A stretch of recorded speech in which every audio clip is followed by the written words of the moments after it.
বিকি কৌশল অভিনীত ছাওয়া সিনেমাটা অবশ্যই দেখুন। কেন, বিকি কৌশলের অসাধারণ অভিনয় এবং অক্ষয় খান্নার অসাধারণ অভিনয়, পাশাপাশি ইতিহাস জানতে, হ্যাঁ, মারাঠারা কীভাবে মোগলদের সঙ্গে লড়াই করেছিল এবং কীভাবে একটা দেশকে রক্ষা করার চেষ্টা করেছিল, মারাঠারা মোগলদের হাত থেকে কীভাবে তাদের সাম্রাজ্য রক্ষা করার চেষ্টা করেছিল বা ভারতবর্ষকে রক্ষা করার চেষ্টা করেছিল, তার জ্বলন্ত উদাহরণ, এবং মোগলরা কীভাবে অত্যাচার করেছিল ভারতীয়দের উপরে, তার জ্বলন্ত উদাহরণ হচ্ছে ছাওয়া। সেই জন্য ইতিহাস জানার জন্য অবশ্যই দেখুন ছাওয়া সিনেমাটি। ছাওয়া মানে লায়ন কাপ, সিংহ শাবক। ধন্যবাদ বন্ধুরা।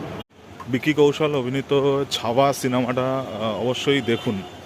কেন, বিকি কৌশলের অসাধারণ অভিনয় এবং অক্ষয় খান্নার অসাধারণ অভিনয়, পাশাপাশি ইতিহাস জানতে, হ্যাঁ, মারাঠারা কীভাবে মোগলদের সঙ্গে লড়াই করেছিল এবং কীভাবে একটা দেশকে রক্ষা করার চেষ্টা করেছিল, মারাঠারা মোগলদের হাত থেকে কীভাবে তাদের সাম্রাজ্য রক্ষা করার চেষ্টা করেছিল বা ভারতবর্ষকে রক্ষা করার চেষ্টা করেছিল, তার জ্বলন্ত উদাহরণ, এবং মোগলরা কীভাবে অত্যাচার করেছিল ভারতীয়দের উপরে, তার জ্বলন্ত উদাহরণ হচ্ছে ছাওয়া।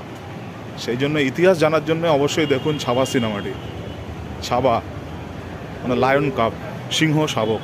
ধন্যবাদ বন্ধুরা।